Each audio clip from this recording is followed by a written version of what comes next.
أقولوا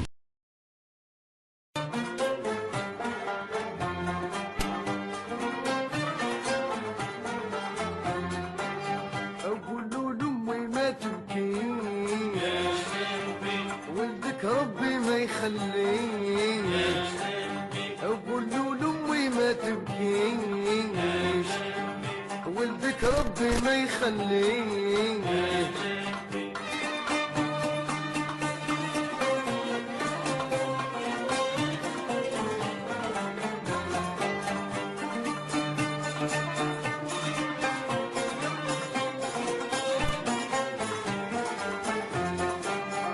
يا داخل في ستبيبان أو السبعة في هالقدعان. C'est quand même très important, cette histoire du 17 octobre, ça n'est pas rien. Et donc, depuis des années et des années, des dizaines d'années, hein, 20 ou 30 ans pour certains d'entre nous, le 17 octobre doit être absolument l'occasion, non pas uniquement de commémorer, parce qu'on n'est pas uniquement dans l'évocation de la mémoire, et voilà, de façon rituelle, comme on va rallumer la flamme du soldat inconnu bientôt le 11 novembre, comme les impérialistes vont rallumer la flamme du soldat inconnu de leur guerre le 11 novembre prochain. Mais pour nous, il est très important de commémorer ce 17 octobre en tant qu'enseignement pour l'histoire, en tant qu'enseignement pour les générations présentes et futures. Et justement, puisque juste avant d'arriver ici, nous avions un petit débat avec une commerçante dans le coin, là, tout à fait improvisé, et qui disait qu'elle en avait assez, elle aussi, de la repentance, etc., etc. Alors on lui avait bien expliqué que nous n'avons jamais eu comme idée qu'il y ait la moindre repentance. Et d'ailleurs, pour qu'il y ait une repentance, encore faut-il qu'il y ait une demande de pardon. Alors c'est loin d'être le cas. Nous sommes dans la reconnaissance d'un fait, le 17 octobre, qui, contrairement à une idée reçue, depuis 2011, n'est toujours pas reconnu. Il y a eu, de la part de M. Hollande, sur le pont de Clichy, en octobre 2011, un des lieux où des Algériens ont été martyrisés. Et donc, il était allé faire un tour là-bas avec M. Benjamin Stora, et à cette occasion, il avait fait une petite déclaration qui avait été reprise par les agences de presse, et qui, pour beaucoup, semblait mettre un point final à cette histoire du 17 octobre. Il avait dit, la République, alors je cite à peu près de mémoire, mais c'est, hein, vous ne m'en voudrez pas, mais c'est à peu près cela, je vous le garantis, il avait dit, en gros, que la République reconnaissait qu'il y a eu donc des gens qui ont été assassinés parce qu'ils demandaient, enfin des Algériens qui ont été assassinés parce qu'ils demandaient l'indépendance de l'Algérie. Ce que nous avons trouvé tout à fait insuffisant pour deux raisons. La première, il n'y avait pas de précision sur qui avait assassiné, encore une fois, ces gens-là, parce que le fait de parler même de répression, comme le fait la plaque que Delanoë a mise sur le pont Saint-Michel, n'est pas suffisant selon nous. Quand il y a un crime, il doit y avoir un criminel de désigner. Il ne peut pas y avoir de crime sans criminel. Or là, nous sommes devant ce fait. On est forcé de reconnaître évidemment qu'il y a eu un crime, bien évidemment, mais sans criminel. Or, c'est quelque chose qui est absolument impossible en termes de droit. Il ne peut pas y avoir de crime sans criminel. Il ne peut pas y avoir de crime sans criminel. Il ne peut pas y avoir de criminel sans sanction. Or là, le criminel n'est pas désigné. Et bien sûr, nous sommes loin du compte en ce qui concerne une éventuelle sanction. Une sanction qui pour nous ne serait pas une sanction pénale dans un but de vengeance, mais qui serait une sanction, même symbolique, hein, mais pour l'histoire, pour la postérité, pour la dignité même de ce pays. Mais il semble que certains nombre de dirigeants de ce pays n'aient que faire même de la dignité de ce pays, puisque ce serait à l'honneur de ce pays, justement. On voit bien contre quoi il échange sa dignité. Contre la molle satisfaction d'avoir toujours agi en fonction de prétendus droits de l'homme qui ne sont qu'un paravent pour les actions de l'impérialisme français. Il en fut ainsi le 17 octobre 61. Donc nous allons voir ce film. Un film de Jean-Jacques Béryl qui retrace en gros les événements, mais qui aussi s'attache à la façon dont ces événements ont été commémorés à différents moments. Le film est sur une très longue durée. Enfin, il évoque une longue durée historique, grosso modo les années 2000, et différents moments de commémoration du 17 octobre, avec des interviews, etc., vous verrez. Donc c'est pas uniquement sur le fait 17 octobre, qui commence à être un petit peu connu, on pourra y revenir dessus, mais c'est aussi sur les réactions que ce 17 octobre, hein, eh bien, les réactions que ça a entraîné jusqu'à nos jours, de la part de différents intervenants, de différents acteurs sociaux, comme on dit. Alors le PIR, le Parti des Ingénieurs de la République, est évidemment un parti de colonial, il est tout à fait attaché à l'évocation de ce 17 octobre, comme de tous les autres massacres coloniaux. Le PIR s'est constitué donc en 2005, et une de ses premières manifestations publiques, c'était le 8 mai. Le 8 mai, jour des massacres de Sétif et Guelma. Encore une fois, non pas que nous soyons centrés uniquement sur l'histoire algérienne, hein, mais il se trouve que ce pays, la France, l'impérialisme français, rencontre souvent l'Algérie dans les méandres de ses convulsions. Donc du coup, voilà, 8 mai 45, qui pour nous était l'évocation de tous les massacres coloniaux, pas uniquement le massacre du peuple algérien. Et il en va de même pour le 17 octobre, qui pour nous doit faire, cette évocation doit faire date. Le 17 octobre est pour nous l'occasion d'évoquer les crimes racistes aujourd'hui. C'est en ce sens que c'est très important. Le silence qui a permis, ou l'indifférence qui a permis le massacre du 17 octobre, c'est la même indifférence qui aujourd'hui permettent les crimes policiers, les crimes racistes, la chasse aux sans-papiers, l'immonde chasse aux sans-papiers qui se déroule dans nos rues. Ça n'émeuve personne. Enfin, très peu de monde en tout cas, sauf les militants, les gens conscients. Mais je ne sais pas si vous êtes déjà arrivé d'assister à cette chasse à l'homme dans le quartier de Château d'Eau. Personnellement, ça m'est déjà arrivé. Où on voit la police qui débarque, qui déboule, des dizaines, et qui décide de faire une chasse aux sans-papiers. Et qui rentre dans les boutiques, dans toutes les boutiques africaines, vous savez, dans toutes les boutiques de coiffure africaines, qui se met à pourchasser les gens. Les gens c'est la panique totale. On a des femmes qui abandonnent leur sac et qui courent en abandonnant leur sac dans le salon de coiffure, partout. C'est absolument terrible, terrible, terrible. Et dans la différence totale des autres, disons-le, des Blancs, qui voient cela comme simplement... Et 300 mètres, 400 mètres plus tard, il y a des gens qui font la fête, hein. Il y a des sortes de fêtes dans la rue, il y a des gens qui sont en vélo, et les bobos parisiens fument leurs joints et tout, il n'y a aucun souci. Voilà. Et on a l'impression de deux mondes parallèles. Non, mais j'ai rien contre le fait qu'il fasse sa fête, la question n'est pas là, hein, il ne s'agit pas de poser des... Mais simplement, cette mise en parallèle de deux mondes totalement hermétiques, avec des sous-hommes qui sont là, que l'on poursuit, que l'on peut attraper, et dans les mauvaises circonstances de l'histoire, que l'on peut jeter à la Seine. Mais c'est cette même indifférence qu'il s'agit d'interroger, vous voyez ce que je veux dire? Donc il ne s'agit pas de faire ni de la repentance, ni simplement de l'évocation, de la commémoration banale et répétitive, et qui, à mon avis, au bout d'un moment, cesse. Non, c'est simplement une édification pour l'histoire, pour les consciences. Une édification pour l'histoire et pour les consciences. Et comment se fait-il que nous soyons capables aujourd'hui de passer à côté de gens que l'on pourchasse dans les rues comme du gibier? Comment est-il possible que nous soyons capables de nous habituer finalement à ces crimes policiers, à ces crimes policiers terribles, qui à chaque fois endeuillent des familles qui ne s'attendaient pas du tout à cela, hein. Je veux dire, bon, on le voit tous les jours. Comment se fait-il que nous soyons capables de nous taire devant ce qui est fait aux Roms actuellement, devant ces camps de Roms que l'on incendie, devant ces Roms que l'on pourchasse, et devant cette espèce de bonne conscience contre les Roms qui touche même des gens issus de nos communautés, disons-le.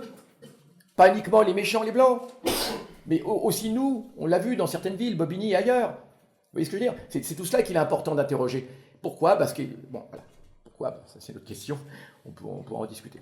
Alors, j'en dis pas davantage, juste un mot sur le film. Donc, c'est un film de Jean-Jacques Beril, que vous allez voir, et puis nous aurons l'occasion de revenir dessus. Jean-Jacques Beril qui devait être là, bon, sans doute, le soleil aura eu raison de lui, peut-être qu'il va arriver, peut-être que je suis simplement mauvaise langue. Donc, en tout cas, on le remercie pour son film, de toute façon, hein, dont on va pouvoir parler, qu'il soit là ou pas. Et écoutez, on peut le lancer, puis on se retrouve après ce film, c'est à 50 minutes, je crois, hein, c'est ça. Donc voilà comment on va faire les choses. Donc je reviens juste un petit peu sur certains faits. Ouais. Et puis ensuite, parce qu'il est fait pour être décortiqué. Voilà. Donc très rapidement. Donc je pense que tout le monde connaît maintenant le 17 octobre. Enfin, juste, j'en dis rapidement un mot. Ça permettra de revenir sur des éléments de l'argumentaire opposé. Donc simplement pour dire que le 17 octobre n'est pas un fait isolé, ce n'est pas un massacre isolé, qui serait une bavure due à Maurice Papon, encore une fois, il s'inscrit dans une longue suite de crimes d'État, de massacres d'État, organisés par l'impérialisme français. Donc le problème n'est pas de fustiger les Français en tant que tels, je crois que le propos n'est même pas là, le propos est de viser, de cibler un système politique qui est l'impérialisme. L'impérialisme, c'est pas uniquement un mot en l'air, c'est un mot qui fait peur, c'est un mot en isme.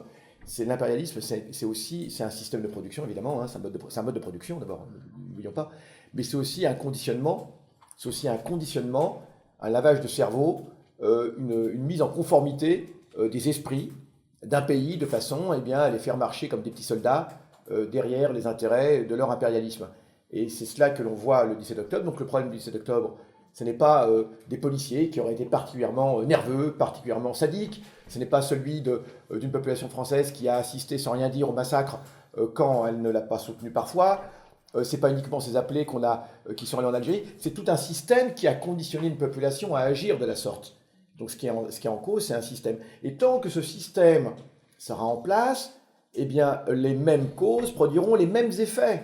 Ce qui s'est passé est appelé à se répéter. D'abord, il s'est produit, et nous vous le disons, tous les éléments politiques qui ont abouti à ce massacre du 17 octobre sont tout à fait actifs encore aujourd'hui. Sont tout à fait actifs. Ça n'est qu'histoire de circonstances. Ça n'est qu'histoire de circonstances. Vous mettez une guerre et la même chose se produira.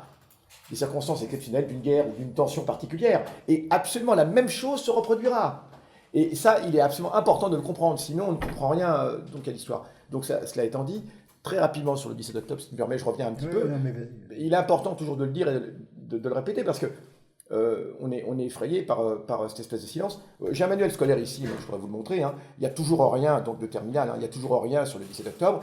Et même, j'en dirai un mot, c'est assez intéressant de voir comment, donc il est de 2012, hein, c'est le nouveau programme de 2012, donc c'est intéressant parce que tout ce qui concerne la guerre d'Algérie, c'est pour ça que j'en dis un mot, est tout à fait intéressant parce que c'est relégué dans les mémoires. Vous savez que la mémoire est entrée de façon fracassante dans les programmes maintenant. Ça n'est pas une bonne chose, selon moi. Ça n'est pas du tout une bonne chose, selon moi. Je crois que ça a été un piège. Et dès le départ, nous l'avons dit, que la mémoire, en tant que telle, était un piège. Parce qu'on va facilement pouvoir opposer les mémoires en disant, pour la guerre d'Algérie, eh bien, il y a différentes mémoires. Il y a la mémoire des Algériens, bien sûr, nationalistes. Il y a la mémoire des harkis. Il y a la mémoire des soldats qui étaient engagés dans cette guerre. Il y a la mémoire des métropolitains. Il y a les mémoires des juifs d'Algérie. Donc finalement, on va pouvoir opposer toutes ces mémoires. Vous savez ce que c'est? Quand il y a une opposition des mémoires, on arrive à un jeu à somme nulle. C'est-à-dire que finalement, tout le monde a raison ou personne n'a tort, en quelque sorte. Or, ce n'est pas vrai. Le problème pour nous, ce n'est pas de distribuer les bons points, c'est de mettre en place les éléments qui nous permettent de comprendre comment on aboutit à ces situations. C'est ça qui est important. Donc, aujourd'hui, regardez, on a les mémoires. Alors, l'historien, la transmission des mémoires. Et ce qu'il y a de terrible, c'est que l'historien de la guerre d'Algérie, alors il y en a pour tout le monde. Hein. Donc, on a les harkis, on a tout le monde. Puis finalement, voilà. Alors, 17 octobre 61, des Algériens, donc ici, là, des Algériens, il y a une petite photo, c'est la photo qu'on voit dans le film. Donc, mais voilà, et on comprend, je doute que les élèves comprennent vraiment ce qui s'est passé, parce qu'on leur dit, voilà, il y a différentes mémoires, et le souvenir que certains en ont n'est pas le même que les autres. Voilà tout ce qu'on peut dire. On est en 2014 quand même. On est en 2014 quand même, plus de 50 ans après, on en est toujours là. Donc c'est terrible. C'est absolument terrible. Alors, par rapport à cela, oui. Je voulais te demander, juillet 42, alors comment c'est considéré justement? Alors justement, on vous dit, il y a assez de recul. On vous dit, excusez-moi, je suis désolé. On vous dit pour la Seconde Guerre mondiale, là c'est bon, il y a assez de recul. Il y a assez de recul. Mais on vous dit, c'est expliqué, hein. Mais on vous dit, mais par contre pour la guerre d'Algérie, il n'y a pas encore assez de recul. Bien sûr que non. Bien sûr que non, parce que on sait très bien que 50 ans après la Seconde Guerre mondiale, même pas. Je veux dire, personne n'a jamais opposé cela, je dirais, à propos de la Seconde Guerre mondiale, et aussi bien des années 60 que des années 70 que des années 80. Non, c'est un mensonge, c'est un pur mensonge. C'est un pur mensonge. Alors, bien évidemment, donc c'est très dangereux cette histoire de relégation de la guerre d'Algérie à la mémoire. Ça, c'est une chose.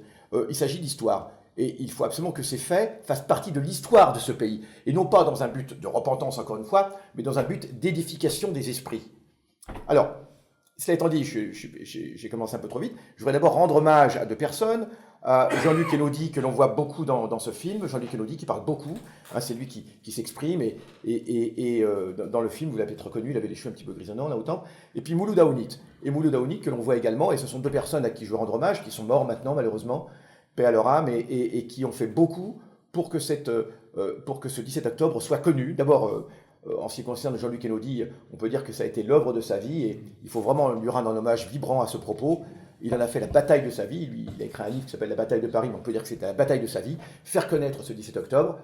Alors, c'est très important, parce qu'au départ, Jean-Luc Einaudi n'est pas historien de formation, il était éducateur de justice de formation, et donc, du coup, il est devenu historien, et il a hautement gagné ses galons d'historien, en s'impliquant complètement dans la mise en évidence, enfin, de cette histoire du 17 octobre extraordinaire. Et il a écrit plusieurs livres à ce propos, que je vous conseille évidemment, notamment La bataille de Paris.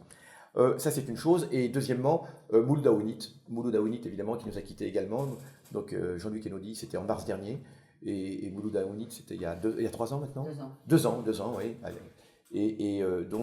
Qui a aussi consacré beaucoup de temps, beaucoup d'énergie, et qui a beaucoup pris sur lui-même, justement, qui a été même attaqué, vilipendé, pour cette défense de la mémoire du 17 octobre. On a fait le premier appel à la personnalité en septembre 91. Voilà, en septembre 91. Pour le 17 octobre. Et le livre est paru de Jean-Luc le 17 octobre. Voilà. Donc c'est important, parce que ça veut dire que cette histoire, eh bien, elle est comment ce travail, il est le fait d'hommes qui se dévouent à cette cause, et ça ne vient pas du ciel. Et s'il n'y avait pas des gens comme Einaudi et comme Mouloud, eh bien, on aurait beaucoup plus de difficultés, évidemment. Alors, cela étant dit, nous poursuivons. Donc, ce 17 octobre, très rapidement, pour les gens, et je vois nos amis allemands qui sont au fond pour en dire un mot, ce 17 octobre 61 intervient dans un contexte, c'est la guerre d'Algérie, mais en même temps, le 17 octobre n'est pas quelque chose qui détonne dans l'ambiance particulière de cette époque, puisque c'est la guerre, effectivement, mais la guerre aussi en France. Sauf quand même qu'il faut préciser une chose, c'est que le FLN algérien n'a jamais posé de bombe en France, contrairement aux mensonges qui sont dits, n'a jamais fait d'attentat, massacre en France de toute la guerre d'Algérie, c'est important de le dire. Et les seules bombes qui ont été posées l'ont été contre les raffineries de Fos-sur-Mer du côté de Marseille. C'était des citernes d'essence, c'est un attentat d'ailleurs que l'on doit à Mohamed Boudia, regretté Mohamed Boudia, qui était un militant du FLN, qui mourra par la suite assassiné par le Mossad israélien dans les années 70, parce qu'après la guerre d'Algérie, il deviendra militant de la cause palestinienne.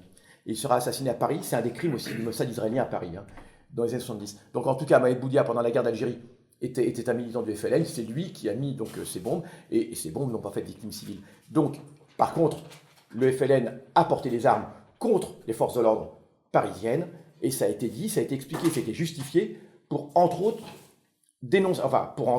répliquer à l'usage massif de la torture, et déjà aux exactions qui étaient faites, parce que les morts ne datent pas du 17 octobre, évidemment. Pendant toute la guerre d'Algérie, on l'a déjà dit, on l'a dit souvent, les Algériens qui étaient arrêtés, qui étaient raflés à Barbès ou ailleurs, étaient conduits dans les commissariats, et tous les grands commissariats de banlieue devenaient des centres de torture. Je vous parlais d'Argenteuil tout à l'heure, ma ville que je connais bien. Argenteuil était un centre de torture. Le grand commissariat d'Argenteuil, c'est une grande ville de banlieue à 10 km, était un centre de torture. En plus, le commissariat était situé non loin de la Seine, ça tombait bien, et les corps arrivaient debout au commissariat, ressortaient couchés et étaient balancés dans la Seine à 200 mètres du commissariat. C'est un fait précis. Donc, c'était en permanence cela. C'était le quotidien. Et donc, le FLN va effectivement porter les armes contre les forces de police. Et entre autres, cette année, donc 61, il y a une vingtaine de morts. Il y a 22 morts policiers. Comment ce sont les représailles du FLN contre les forces de police. C'était des policiers qui étaient ciblés, mais aussi donc des policiers à cause de leur uniforme, mais aussi c'était ciblé également des commissaires de la DST, etc., particulièrement actifs dans la torture. C'était tout cela. C'était une guerre donc qui se battait, on peut le dire, entre combattants, entre policiers, comme on l'a dit, qui étaient transformés en soldats, et puis militants du FLN. Il en va autrement de tous ces manifestants qui vont être arrêtés le 17 octobre. On l'a dit, le FLN avait demandé à ce que les manifestants n'aient même pas une lime à ongles sur eux, pour empêcher toute provocation. Ils sont allés, ils étaient en costume, ils ont mis leur costume, on le voit sur les images, ils ont mis leur beau costume. C'était une façon de s'exposer, de montrer. On veut interdire à des corps, on veut interdire à des gens de montrer leur corps en quelque sorte. d'exposer leur corps à cause de ce couvre-feu qui a été instauré. Et pourquoi est-ce que ce couvre-feu a été instauré? Ce couvre-feu a été instauré pour lutter contre les FLN, et notamment, vous savez que la France était une base arrière du FLN. Pourquoi? Notamment pour la récolte de l'impôt révolutionnaire. C'était très important parce que chaque travailleur algérien versait une partie, une cotisation au FLN. Cet argent était absolument vital, essentiel pour la guerre révolutionnaire. Et donc, c'est la raison pour laquelle, entre autres, le FLN n'a jamais voulu porter le feu, entre autres, en France. Il fallait absolument à ce que la collecte de fonds, qui était vitale, qui permettra ensuite d'acheter des armes, de nourrir les familles, de soutenir les prisonniers, eh bien, il fallait que ça puisse se produire convenablement. Du coup, la police française, qui avait parfaitement compris cela, eh bien, instaure le couvre-feu. Ce couvre-feu était destiné évidemment à empêcher les commandos du FLN d'agir le soir, mais aussi à empêcher les collecteurs de fonds, parce que les collecteurs de fonds, c'est le soir qu'ils se promenaient de quartier en quartier, de bidonville en bidonville pour aller récolter l'argent. Donc là, on bloquait toute circulation de ces... Voilà, donc le but était là. Donc il fallait absolument répondre à ce couvre-feu qui menaçait directement l'activité du FLN et l'activité politique. Donc voilà pourquoi il a été décidé par la Fédération de France de faire cette manifestation le 17 octobre. Concernant les forces politiques françaises, il n'y avait plus de lien avec le Parti communiste depuis 50... Enfin, les liens avaient été rompus en 1956 entre le FLN et le Parti communiste français. Pourquoi? Parce que le Parti communiste français avait soutenu la politique répressive de Guy Mollet et avait voté les pleins pouvoirs, les pouvoirs spéciaux, donc à Guy Mollet, président du Conseil socialiste, en 1956. Il est important de le dire. Quelques mois avant la manifestation du 17 octobre, les liens ont été rétablis et le FLN avait informé le Parti communiste de sa volonté de faire cette manifestation. Le Parti communiste ne l'a pas pour autant soutenu. Effectivement, il y a eu des déclarations syndicales et autres, mais qui étaient vraiment très très faiblardes, on peut le dire, très très faiblardes. Alors, concernant les faits donc, qui sont établis, les manifestants, plusieurs centaines, on ne saura jamais, pour une bonne et simple raison, c'est que le gouvernement français refuse absolument de faire une commission d'enquête. Donc, refusant de faire une commission d'enquête, il dit ces chiffres de plusieurs centaines de morts sont subjectifs, mais en même temps, il empêche qu'il y ait une commission d'enquête qui fasse la lumière là-dessus. Donc là, il y a une véritable schizophrénie, c'est extrêmement grave, on voit bien qu'il y a une volonté de dissimuler la vérité. Commission d'enquête indépendante, évidemment. Ça, c'est un fait. Premièrement. Alors, ça n'empêche pas Mitterrand, le ministre de la Culture à l'époque, là, dans le film, de dire qu'il faut laisser faire le travail des historiens. Mais en même temps, on l'empêche, parce que je tiens à signaler une chose, c'est que les archives de la ville de Paris, l'archiviste, le fameux archiviste de la ville de Paris, qui est allé mettre son nez dans les archives, a été sanctionné. Il s'était retrouvé dans un placard, comme on dit. Hein. Et c'est lui qui avait permis, comment? Les deux archivistes. Et s'était retrouvé dans un placard. Donc vous voyez le mensonge d'État se poursuit. D'un côté, on dit mais non, il faut laisser faire le travail des historiens. Et puis ensuite, on dit bah non, dès qu'ils veulent le faire, on les sanctionne, on les empêche, etc. Ça c'est extrêmement grave. C'est extrêmement grave, de façon générale. Donc, ça, c'est un fait. Un autre fait également. Donc, les manifestants, plusieurs centaines au moins, sont noyés, sont tués par balles, sont pendus au bois de Boulogne. Pendus au bois de Vincennes, au bois de Boulogne, il y a des faits précis, des corps qui ont été retrouvés pendus par les forces de police, sont amenés dans tous les stades. On a mis à c'est pour ça que c'est un massacre d'État, parce que tous les corps de l'État vont être mis à contribution pour ce massacre. Donc c'est pas uniquement la police, mais c'est la RATP qui, je vous l'ai dit, les cars pleins sont amenés directement, la RATP qui collabore totalement, comme elle avait collaboré d'ailleurs pendant la Seconde Guerre mondiale, à la déportation des Juifs, lors de la fameuse rafle. C'est également le ministre de la Jeunesse et des Sports. Bon, enfin, le ministre de l'Intérieur, évidemment, ça c'est Roger Frey, mais la jeunesse et les sports. Alors, tous les stades sont mis à disposition. Alors, le palais des sports de la Porte de Versailles, le stade Pierre de Coubertin, sinon le Vincennes aussi, le centre de Vincennes, centre militaire de Vincennes. Et donc, tous les manifestants, environ 11 000, 13 000, qui vont être arrêtés. C'est énorme d'arrêter 11 000, 13 000 personnes, je ne sais pas si vous imaginez, c'est énorme. Eh bien, ceux qui n'ont pas été tués, ceux qui ont donc été massacrés, blessés, etc., toutes ces personnes arrêtées vont être conduites dans tous ces centres où ils vont être gardés pendant près d'une semaine. Et on va les trier, on va les interroger. Donc, ils sont là, et ils n'ont rien, ils ont leurs vêtements, on va les laisser dans leur situation, vous imaginez un petit peu, au niveau de l'hygiène, pendant une semaine, comme cela, dormant par terre, notamment à la porte de Versailles, et un certain nombre vont mourir pendant ces jours-ci, parce qu'ils ont été complètement blessés pendant la manifestation, on les laisse sans soins. Et il y a des témoignages d'un appelé qui dira qu'il a ouvert une sorte de buanderie, il a trouvé plusieurs corps qui étaient là déjà, des morts, comme ça on les mettait derrière une buanderie, comme ça, Et les gens étaient appelés au micro exactement comme pendant la règle du Veldiv.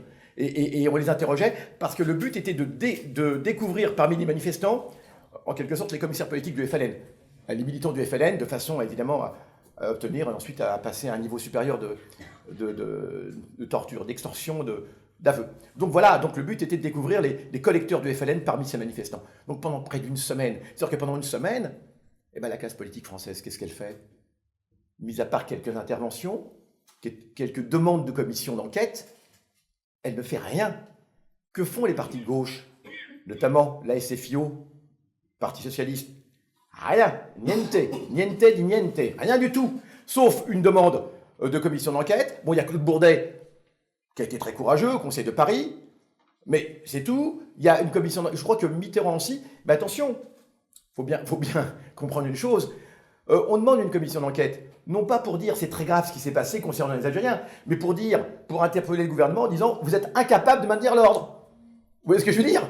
Vous êtes incapable de maintenir l'ordre. Regardez, il y a ces musulmans qui fichent la pagaille dans Paris, et vous savez que c'est régulier, et vous êtes incapable de maintenir l'ordre. C'est pas du tout pour dire c'est très grave. Alors ensuite, il y a tous ces manifestants qui une fois triés, vont être expulsés en Algérie. Alors c'est étonnant, on les expulse d'une partie du pays à l'autre. Et donc, c'est la raison pour laquelle aussi on a beaucoup de mal à voir qui est mort. Certains mourront peut-être en Algérie, ou d'autres vont mourir de leurs blessures, parce que évidemment, ils ne vont pas oser aller se faire soigner dans les hôpitaux. Et un certain nombre sont morts aussi dans les bidonvilles, hein, et on n'a pas osé déclarer leur mort, évidemment. Évidemment, je veux dire, bon, ils sont morts des suites de leurs blessures, parce que ce sont des terribles blessures. Les blessures, ce sont des blessures par matraque, c'est épouvantable, c'est ce qu'on appelle des bidules. Ce sont ces grosses matraques en bois qui vous fracassent un crâne, hein, je veux dire. Et on a vu des policiers continuer à achever des gens avec des matraques brisées et leur planter dans le visage, etc. Il y a plusieurs faits comme cela. Donc ça a été une effroyable boucherie. Ça n'a pas été des gens qui sont morts. Non, on voulait tuer. On voulait tuer. Aussi ces appels, ces appels radio, lorsqu'on a fait croire qu'une dizaine, on le voit dans le film, hein, lorsqu'on a fait croire qu'une dizaine de policiers étaient morts, et on a délibérément fait passer ce message dans les cars de police, en faisant croire aux policiers qu'une dizaine, si c'était nécessaire, qu'une dizaine de policiers étaient morts pour activer la sauvagerie des policiers. Et puis, il y avait le fait que tous ces policiers avaient un frère, avaient un cousin qui faisait la guerre en Algérie, et c'était aussi cette vengeance organisée délibérément par l'État. Alors, sur les responsabilités, sur l'État, ensuite je dirais un mot encore à nouveau sur l'opposition, eh bien l'État, il est évident que pendant longtemps, Maurice Papon a servi de paravent. Il est évident que c'est au plus haut niveau qu'il y a une responsabilité. Et c'est là où on se démarque, en tout cas en ce qui concerne notre parti, d'un certain nombre de personnes, c'est que nous mettons en cause directement De Gaulle, bien évidemment, et Michel Debré. Pourquoi De Gaulle et Michel De Gaulle et Michel Debré? Parce qu'ils n'avaient pas forcément le même intérêt l'un et l'autre. Enfin, en même temps, ça a été un intérêt convergent au final, en ce sens qu'il y a des négociations qui ont lieu à ce moment-là. Nous sommes en octobre 61. Des négociations ont lieu qui ne sont même pas secrètes entre le GPRA, le gouvernement provisoire de la République algérienne, et l'État français. Des négociations qui sont menées à Évian. Et donc du coup, eh bien, De Gaulle mène ces négociations. Michel Debré est contre ces négociations. Michel Debré, le Premier ministre, le père de la Constitution, est contre absolument les négociations. Il est Algérie française à 100%.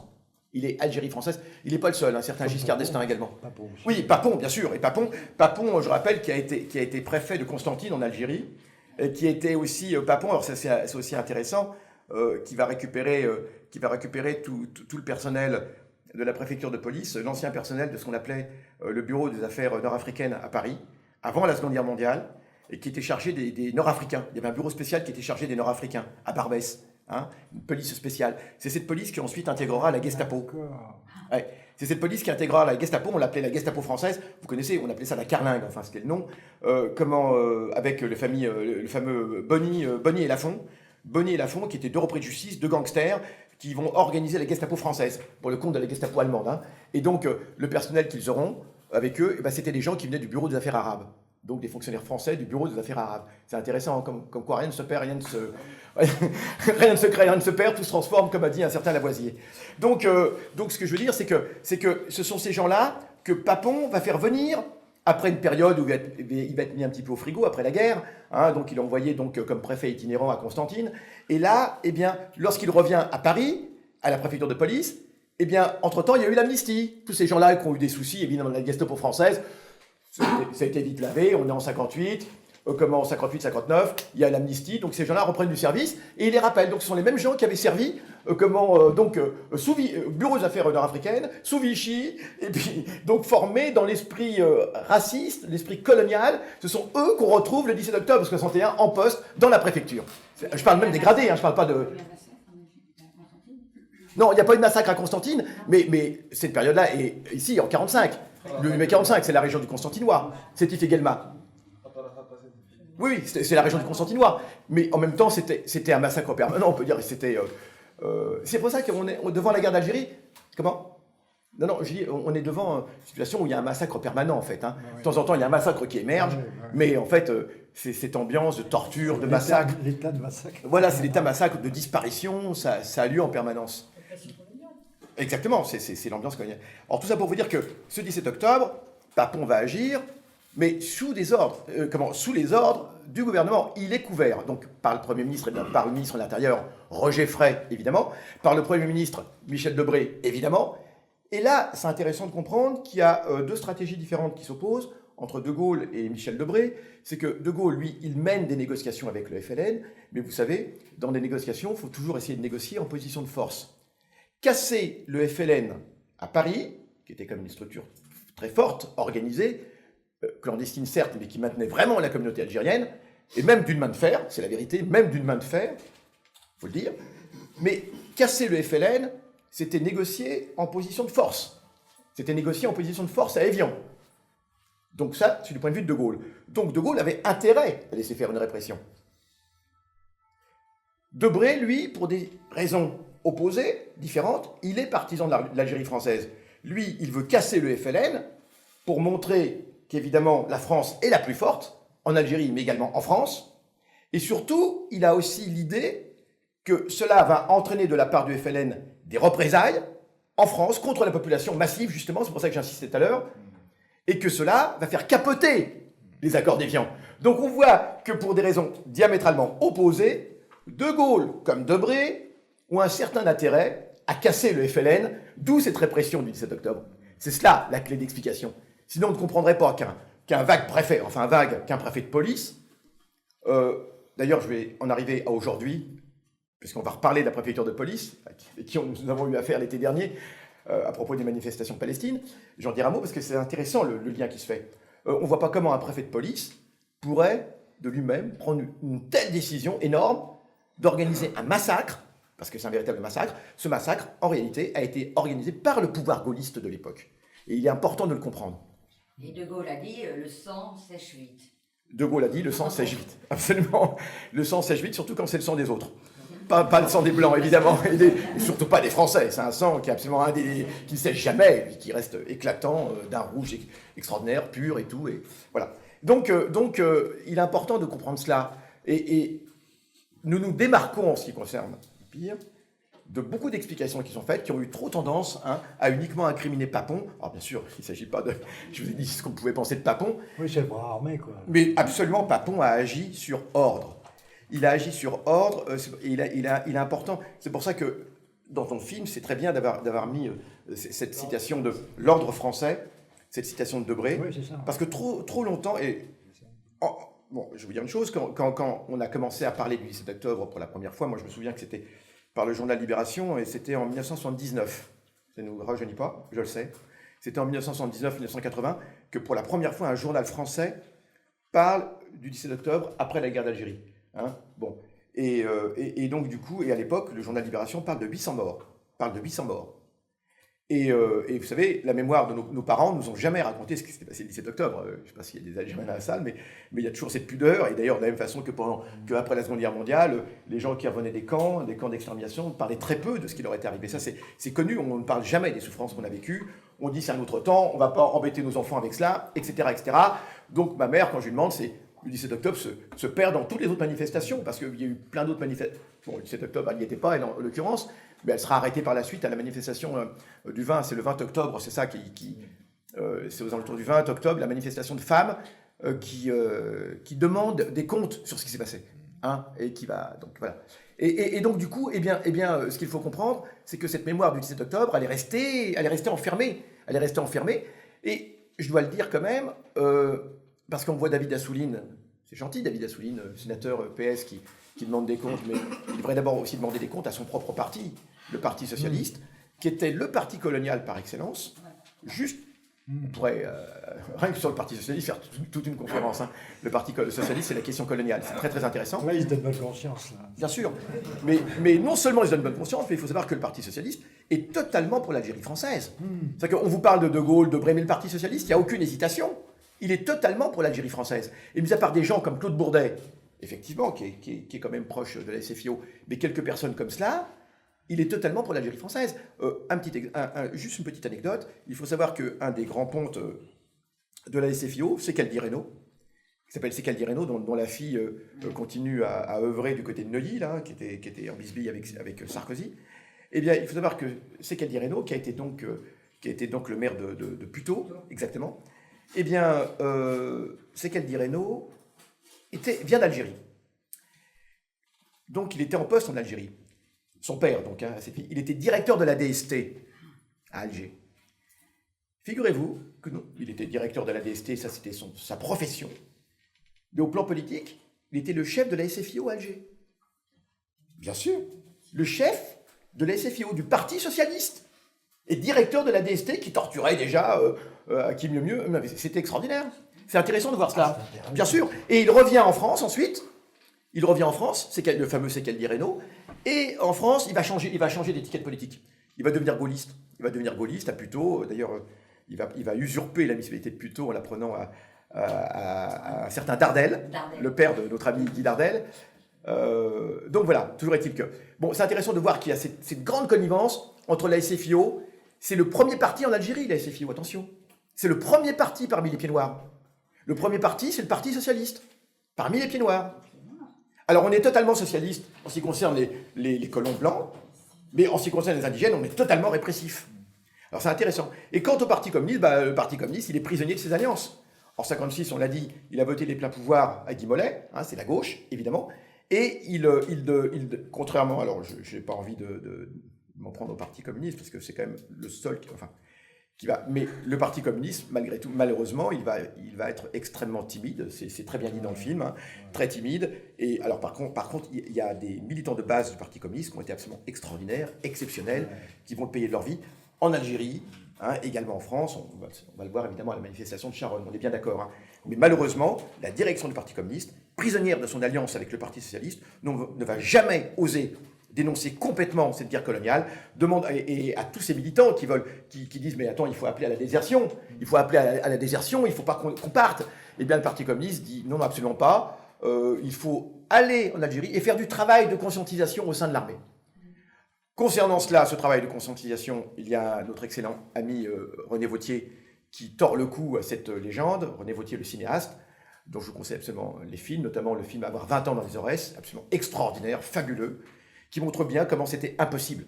Comment dès l'instant où vous mettiez le pied dans cet engrenage de la guerre, vous aviez beau être l'individu le plus humaniste de la Terre, d'accord, le plus antimilitariste de la Terre, vous étiez fichu et vous deveniez un parfait tortionnaire. Et c'est ce qu'il montre très bien dans son film « Avoir 20 ans dans les Aurès ».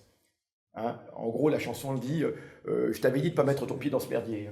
En gros, c'est ce que dit la chanson de... On va tirer de l'histoire de Noël Favrelière. Voilà, voilà, absolument. Donc voilà, donc le problème il est là. Donc du coup, eh bien, les Algériens, ont quand même quelques alliés dans la société française de l'époque, et il y a quand même beaucoup de chrétiens, un certain nombre de chrétiens, notamment des réseaux Janson, etc. Et puis bien sûr, il y aura le PSU. Le PSU, qui sont des socialistes, qui sont en opposition avec la SFIO évidemment, qui vont constituer le PSU, Parti Socialiste Unifié, avec un certain Michel Rocard dedans, un des fondateurs, et qui va être assez bien, puisque ça va être Michel Rocard en tant qu'inspecteur des impôts. On a un ami là-bas qui travaille aux impôts, inspecteur des impôts. Donc, Michel Rocard, en tant qu'inspecteur des impôts, il va se voir confier une mission en Algérie, et on doit à Michel Rocard, bien sûr, le rapport sur les camps de concentration français en Algérie, parce qu'il y avait des camps de concentration, je ne sais pas si vous saviez, français en Algérie. Il y a eu quand même 1,5 million d'Algériens qui ont été mis dans ces camps. Ce qu'on appelait les camps, alors ils ont porté, on leur a donné plusieurs noms. En gros, c'était quoi? C'était les villages qui étaient en contact avec les zones où le FLN était très actif. Ces villages étaient vidés de leur population. S'ils refusaient, de devenir harkis.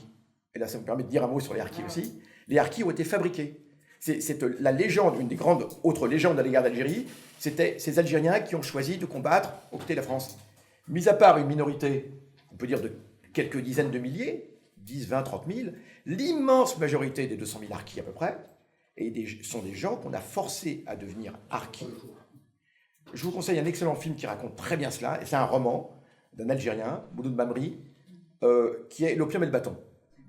L'opium et le bâton, il y a un film qui a été fait extraordinaire, qui montre très bien comment tout village qui ne pouvait pas, qui refusait de devenir harki, de collaborer avec l'armée française, eh bien, était détruit.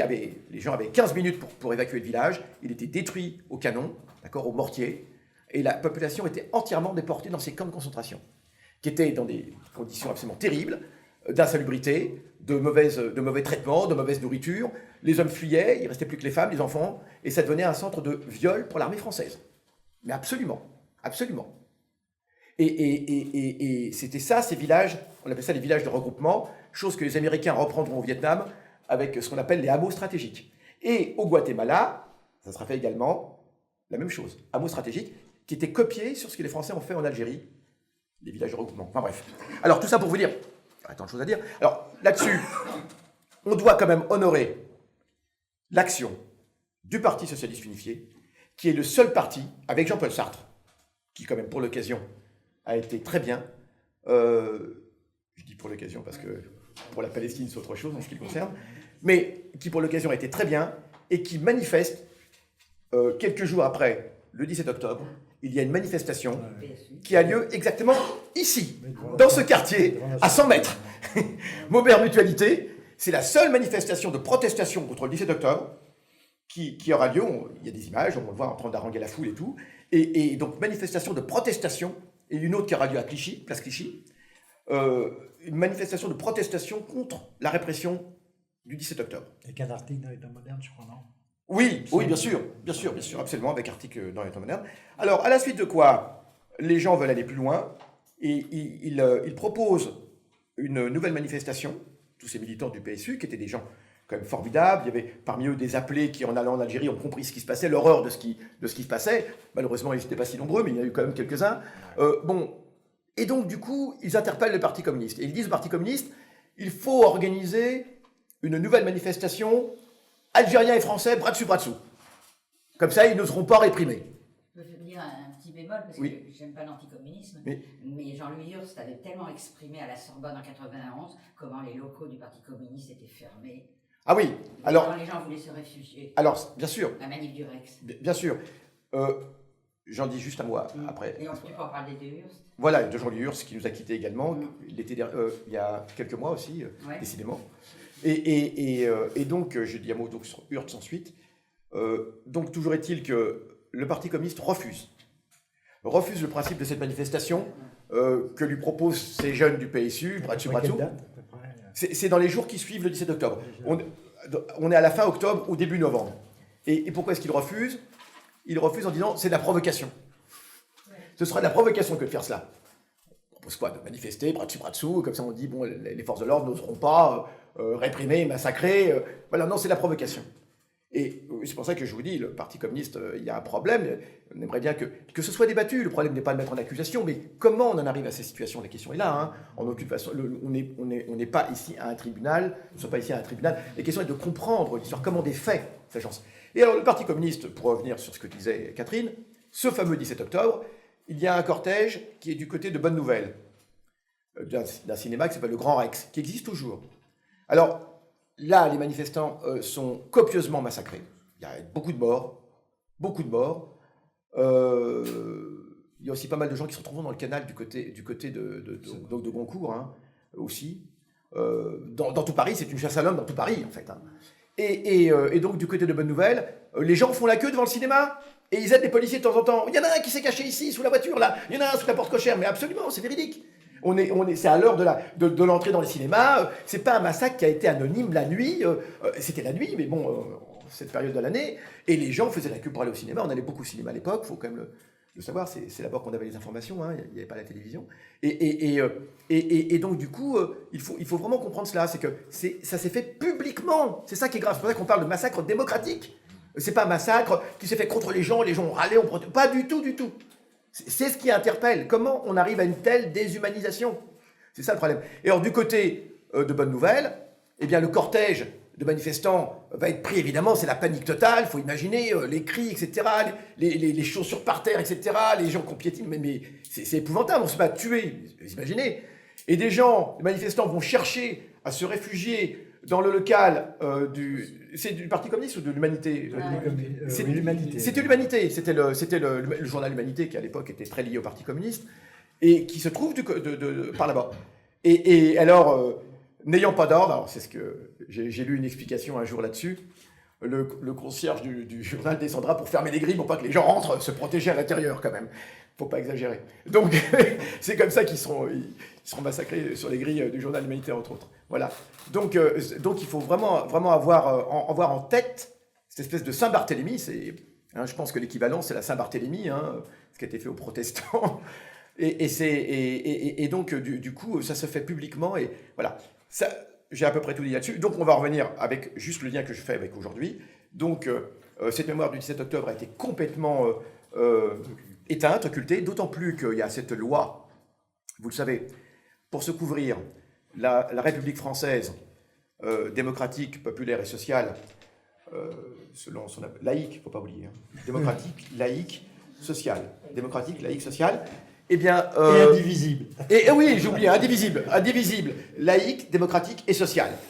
Eh bien, cette glorieuse République, dont nous sommes tous absolument fiers et émerveillés chaque matin quand je me réveille, c'est le salut au drapeau et tout.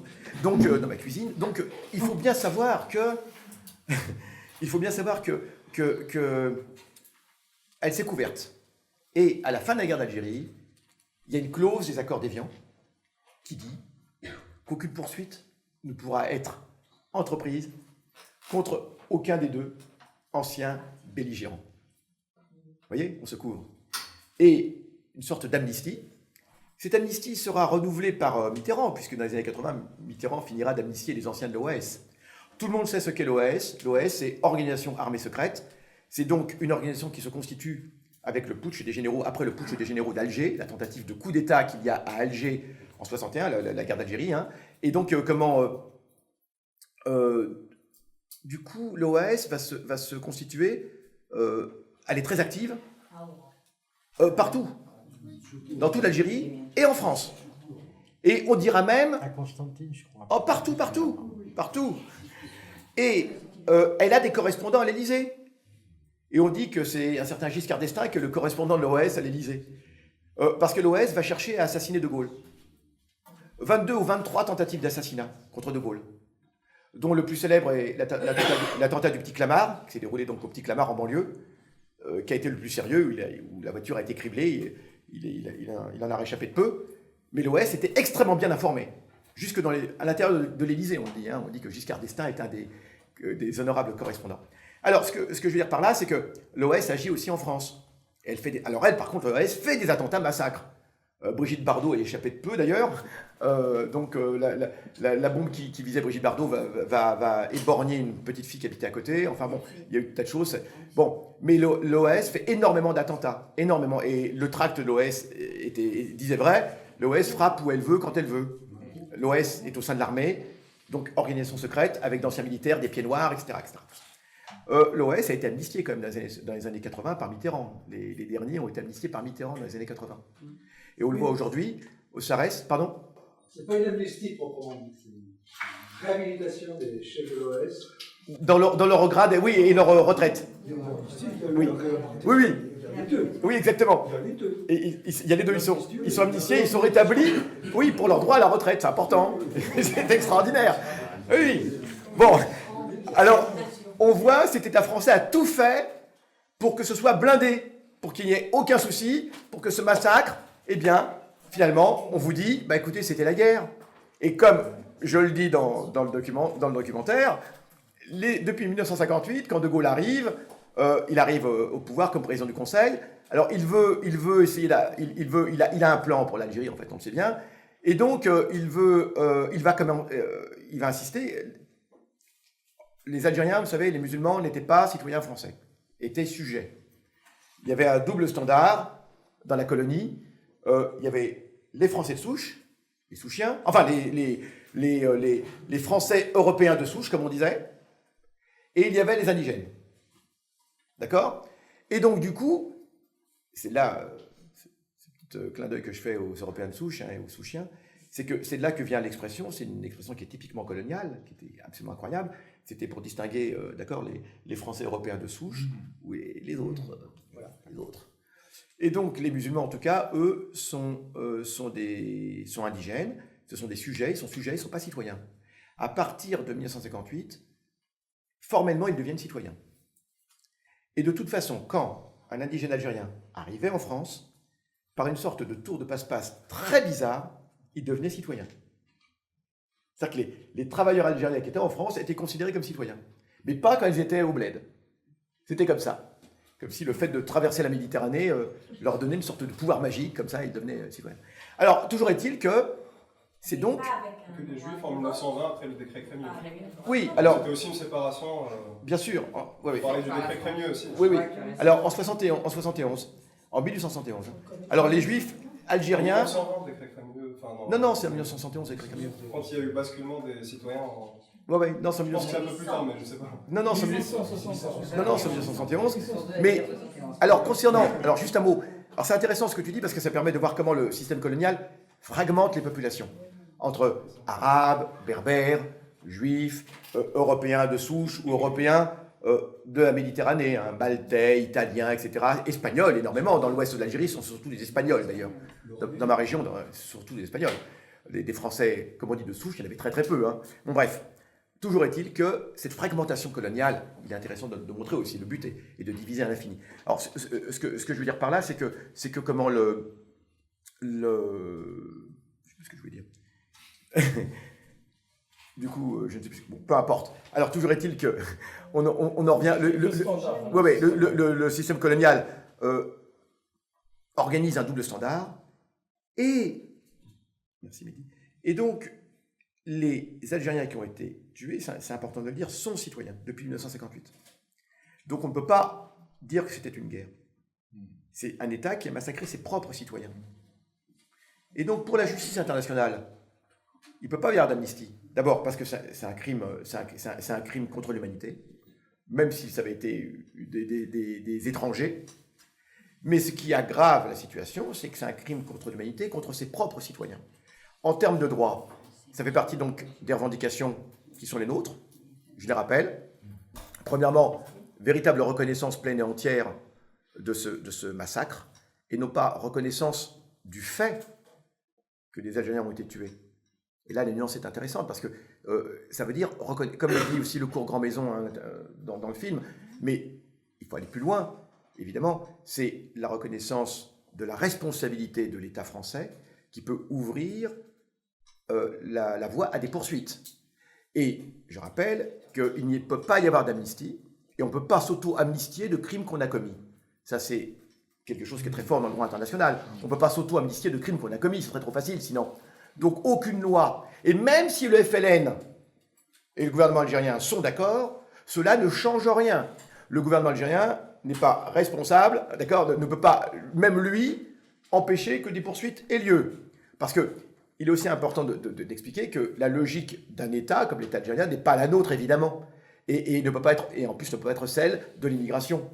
Donc, peu importe les accords qui peuvent avoir été conclus entre l'État algérien et l'État français. Nous agissons au nom du droit international qui est supérieur au droit de ces deux États. Donc, ça veut dire donc que des poursuites pour crimes contre l'humanité sont parfaitement fondées, sont parfaitement possibles et sont même nécessaires. Parce que sinon, on se retrouvera dans la situation d'un massacre sans coupable. Alors, le lien que je voulais faire avec aujourd'hui... Alors, juste une chose, c'est que le lien avec l'été dernier, il est très intéressant parce que, d'ailleurs, beaucoup de jeunes qui, l'été dernier, lors des manifestations palestines, ont été aux prises avec les forces de l'ordre, un certain nombre, en tout cas, ont fait le lien avec le 17 octobre. Oui, et ce n'est pas un hasard si ce lien a été fait, et je l'ai entendu chez un certain nombre de personnes, parce qu'on a tout d'un coup un déchaînement policier, une brutalité incroyable, évidemment qui est sans commune mesure avec celle du 17 octobre, on est bien d'accord, hein, mais il s'agit de jeunes citoyens. Tout le monde a bien vu qu'ils n'étaient pas armés. Tout le monde a bien vu qu'ils étaient même extrêmement bienveillants. Qu'ils avaient même la plupart du temps des slogans très, très pacifiques et très même pacifistes. D'accord? Et on va leur opposer une brutalité incroyable, avec d'abord cette interdiction de manifester, qui n'est pas sans rappeler pour beaucoup la manifestation du 17 octobre, même si évidemment, toute proportion gardée, évidemment, on est bien d'accord, hein. Mais cette espèce d'État qui t'impose comme ça, qui impose de se taire sur ce qui se passe en Palestine, et qui ensuite va opposer une violence incroyable, alors que tout le monde l'a dit, il aurait été beaucoup plus pratique de laisser la manifestation se faire. Nous avions organisé la précédente manifestation sans problème, et donc nous étions parfaitement en mesure d'organiser cette manifestation. Et dans le bureau du préfet, lorsque nous avons rencontré donc le préfet pour essayer de négocier cette manifestation du 19 juillet, eh bien, on a cette même raison d'État qui est là, et en tout cas, nous, ça nous faisait quelque chose de nous retrouver dans le bureau du préfet, et on aurait pu avoir Maurice Papon, c'était le préfet de police, hein, exactement en face de nous, et c'est terrible de penser à cela. Surtout que nous avons traversé la cour de la préfecture de police, cette fameuse cour dont il est question dans le film, où 50 Algériens auraient été fusillés, auraient été abattus, cette fameuse cour de la préfecture de police, hein, qui est là-bas, où 50 Algériens auraient été fusillés, et ça, ce sont des faits qui sont attestés, c'est pour ça que Claude Bourdet en parle, 50 manifestants qui auraient été directement fusillés dans la cour. Donc c'était très émouvant de passer là en se disant si les murs pouvaient parler. Enfin, et toujours été confirmé par des policiers eux-mêmes. Confirmé par des policiers eux-mêmes. Donc là-dessus, cette manifestation avec cette brutalité, regardez, on n'est pas en situation de guerre, on est en situation parfaitement pacifique. C'est un conflit qui ne concernait pas directement la France. On a bien vu, il faisait beau, etc. Les gens étaient venus en famille et tout et tout. Je ne sais pas si certains d'entre vous étaient à cette manifestation, mais quand on voit la brutalité qui s'est développée à cette manifestation du 19 juillet dernier, c'est quelque chose qui n'est pas sans rappeler ce dont est capable un État impérialiste. Vous mettez la même situation, les mêmes gens, les mêmes faits en situation de guerre, et ça vous donne le 17 octobre. Ça c'est clair, et ça vous donne le 17 octobre. Parce qu'on a eu quand même beaucoup d'estropiés ce jour-là, le 19 juillet. Et puis des gens ont été condamnés, dont certains vont passer en procès le 29 octobre prochain, je le rappelle. Et le 22 pour commencer pour Alain Pojola, qui lui est accusé d'avoir organisé directement. Donc il était quand même important de le dire. Donc dans ces conditions, on a bien affaire à un État impérialiste qui n'a rien perdu de sa sauvagerie, de sa brutalité. Voilà un petit peu ce que je voulais dire. Et maintenant, et bien sûr, Jean-Jacques Béril. J'en ai beaucoup moins à dire. Oh, mais. Parce que je suis pas historien comme toi. Non, je t'en prie. Mais je vais te tendre la perche. Je vais te poser une question pour commencer, comme ça pourra avancer. Puis ensuite, vous pourrez évidemment poser vos questions. Donc, c'est un film qui. Et c'est ce que je trouve intéressant avec ton film. C'est un film qui porte sur la mémoire du 17 octobre, enfin sur la mémoire, donc encore une fois, sur la façon dont ce souvenir du 7 octobre revient en force à partir des années 2000, même si depuis très longtemps on manifestait régulièrement, chaque année. Oui, je me rappelle, depuis les années 80, nous on manifestait, j'ai pas envie de... Alors avant, ça se faisait du côté du Grand Rex, justement. Et puis ensuite, il y a eu le MIB aussi dans les années 90. Bon, en tout cas, un certain nombre de personnes manifestaient pour cela depuis pas mal de temps. Et donc, je trouvais tout à fait intéressant le point de vue que tu as choisi, à savoir de filmer les réactions du 17 octobre ces dernières années. Et les faits ont été établis, il y a eu plusieurs films qui ont été faits là-dessus, qui sont très bien. Et donc, c'était intéressant, effectivement, de montrer comment ce 17 octobre était reçu. Voilà. Reçu donc, par des gens. Qu'est-ce que tu peux nous en dire? Oui. Reçu par des gens, parce que moi, ce qui m'a attrapé quand j'ai tourné ces images, c'était le jour de la commémoration en 2001. Oui. Ça commence en 2001, c'est ça, hein? C'était le 17 octobre 2001, et sur le pont, le quai de Gênes, je ne sais pas comment il s'appelle, de l'autre côté du pont, de la place Saint-Michel, là, bon. Il y avait donc la cérémonie, la plaque, les flics... Le quai des Orfèvres? Non. Oui, non. Juste le Ah oui, c'est le quai des Orfèvres, oui. Il y a le quai des Archives et le quai des Orfèvres, c'est ça. Donc sur la place, il y avait les manifestants et contre-manifestants qui étaient venus, qui étaient barrés par la police, quoi. Et j'allais rejoindre la commémoration, et puis j'ai vu que ça chauffait un peu, et ça m'a intéressé d'entendre un petit peu ce qu'ils disaient. Et comme j'avais un petit caméscope, j'étais un peu comme un poisson dans l'eau. Et j'ai remarqué quand je m'approchais, les gens continuaient comme si je n'étais pas là, alors que il y avait des grandes caméras de télé qui étaient là. Et donc, dès qu'une grosse caméra arrivait, les gens se mettaient en représentation, ils baissaient d'un ton, ce qui fait que j'ai chopé des trucs qui m'ont mais complètement stupéfait, quoi. La désinformation, le mensonge, la haine, la bêtise, enfin, je veux dire, et bon, des gens, comme vous et moi, je veux dire, bon... mais et tous, chacun partenaire de la guerre d'Algérie, puisqu'il y avait Algérie française, fière d'être français, il y avait des anciens du FLN, il y avait des anciens appelés, enfin tout le monde était là, et donc c'était, on a l'impression, comme dit Stora, qu'on rejouait la guerre d'Algérie, quoi, 50 ans après. Ce qui veut dire que... Et donc, j'ai réfléchi à ça, je me dis, mais comment est-ce possible? J'ai montré ça à un prof des États-Unis qui était à Princeton et qui s'occupe de langue africaine, qui est nigérien d'origine. Et il était stupéfait parce qu'il m'a dit, mais qu'est-ce qui s'est passé? Il voulait dire la veille. Mais j'ai dit, non, c'est la guerre d'Algérie, 50 ans avant. Mec, il m'a dit, mais c'est pas possible chez vous. Il dit, nous, on avait la guerre du Vietnam au repas à midi et soir, et bon, on l'a digéré. Et quand je lui ai dit qu'il n'y avait aucune information sur De Gaulle, puisqu'il verrouillait tout, et que donc l'opinion publique elle-même était verrouillée, quelque part, on ne pouvait pas prendre conscience. L'appel des intellectuels, c'est 1961, l'appel des 121. Ils ont attendu 8 ans pour... Donc, on s'est dit, mais... Et puis... On faisait le rapprochement entre le cours Grand Maison, entre l'arabe de 42 et le 17 octobre, mais le Veldiv, le palais des sports, la part de ça, c'est l'ancien Veldiv. Pas exactement. Non, qui a été transformé. Non, pas exactement. Non. Il n'existait plus le Veldiv au moment du 17 octobre. Enfin bon, disons non, il n'existait plus le Veldiv. Mais c'est la même chose, c'est la même chose égale par ailleurs, et peut-être même les mêmes bus à 20 ans de différence. Oui, alors les mêmes bus sans problème. Peut-être même des mêmes chauffeurs, enfin je veux dire que... Et on est complètement sidérés. Peut-être même certains policiers, même policiers. Oui, certains policiers. Bien sûr, ah oui. Mais oui. On est à peine 15 ans après donc la Seconde Guerre mondiale. Et surtout quand on sait comment les policiers sont conduits, quand on lit le livre de Rachfus sur, absolument. Tout à fait. Sur la police française pendant l'occupation. Et donc on est stupéfait, on se dit mais ce pays est complètement bloqué, il y a une pérennité du racisme et de la xénophobie dans ce pays. Bon, aux États-Unis, qui ne sont pas des petits saints en la matière, bon, ils en sont quand même sortis de quelque chose et puis sont arrivés à dire un noir qui fait ce qu'il peut, mais enfin, je sais pas, c'est un autre problème. Mais en tout cas, là, ici, pour que, par exemple, je sais pas, imaginons Aimé Césaire, président de la République, impensable en France. On se demande pourquoi. Ça pose question, quoi. Alors, donc, dans le film, j'ai voulu un peu... profiter de tous ces éléments d'information que donnaient les gens spontanément, y compris cette femme pied noir qui certainement a dû souffrir, elle a dû peut-être des morts dans sa famille, je ne sais pas, mais on se rend compte à quel point la propagande, l'aliénation et tout ça fait que les gens sont capables de dire n'importe quoi et de faire n'importe quoi.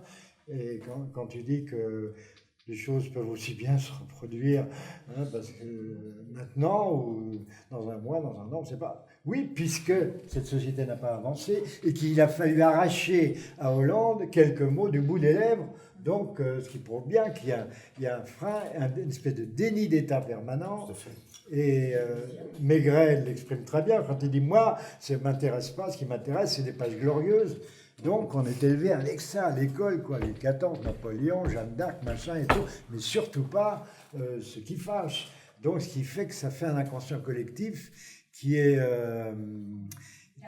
mal goupillé, quoi. Et c'est peut-être une des raisons qui fait qu'aussi il y a un malaise en France depuis pas mal de décennies dans la tête comme ça, parce que ça fait longtemps que, comme par exemple, je sais pas, tu parles du bouquin d'histoire où on parle 3 lignes sur le 17 octobre, mais merde, c'est une des manifestations, un des massacres le plus grave d'après la Seconde Guerre mondiale jusqu'à maintenant. Bon, et hop, je veux dire, ça c'est... Je comprends pas pourquoi. Et même, oui, pire encore, dans la mesure où les crimes de la Seconde Guerre mondiale étaient faits sous la dictature de Pétain.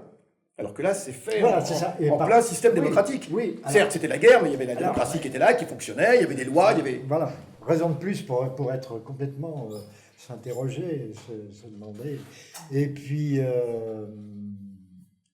Enfin, ce qui est assez décourageant, il faut le constater, mais la réaction après la reconnaissance des faits avec lucidité de Hollande, là, s'il y avait autant de lucidité, il aurait pu aussi citer les coupables, mais enfin, dès l'instant où on cite les coupables, après tout s'enchaîne. Bien sûr. Ça, il n'aurait pas C'est le petit bout de fil qu'on tire et qui le doigt dans l'engrenage. qui déroule toute la chaussette. Mais ce qui est stupéfiant, c'est d'entendre les réactions de gens qui, bon, mentalement, sont normalement constitués. Donc, on salit la France parce qu'on dit des choses qui se sont passées.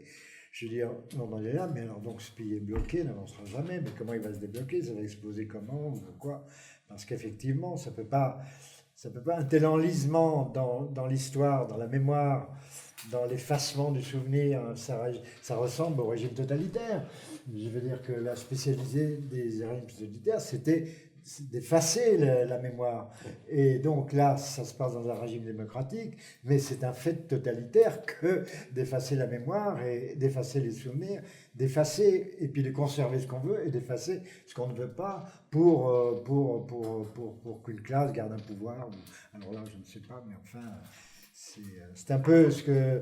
Pour ça, ce genre de film permet d'ouvrir ce débat-là, quoi. آیا